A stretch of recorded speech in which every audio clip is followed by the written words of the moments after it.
নির্বাচন কমিশনের পক্ষ থেকে আমি আপনাদেরকে একটি মেসেজ দিতে চাই, অতীতেও দিয়েছি। এই নিরপেক্ষতার প্রশ্নে আমরা সামান্যতম কোনো বিচ্যুতি গ্রহণ করব না, সামান্যতম কোনো বিচ্যুতি। কারণ আপনারা একটু চোখ বন্ধ করে নিজেদেরকে প্রশ্ন করেন, অতীতে বিভিন্ন প্রতিষ্ঠানগুলো যে ভাবমূর্তির সংকটে পড়েছে তার মূলে কী ছিল? তার মূলে ছিল নিরপেক্ষতার অভাব, স্বচ্ছতার অভাব। সুতরাং এক সুতা কোনো পক্ষপাতিত্ব আমরা মেনে নিব না।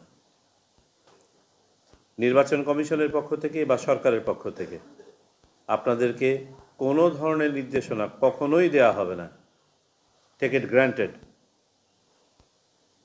যা পক্ষপাতিত্বমূলক বলে ইন্টারপ্রেট করার সুযোগ আছে। এই ধরনের কোনো ইনস্ট্রাকশন দেওয়া হবে না। তারপরেও যদি কেউ নিজের পছন্দ অপছন্দের ঊর্ধ্বে উঠতে না পারেন এবং পক্ষপাতিত্ব করেন বলে প্রমাণিত হয়, তাহলে কিন্তু আমি এই কথাটা বলতে চাইনি, তদুপরি বলা দরকার, পরিণতি খুব খারাপ হবে। নির্বাচন কমিশন অত্যন্ত শক্ত থাকবে এই ব্যাপারে।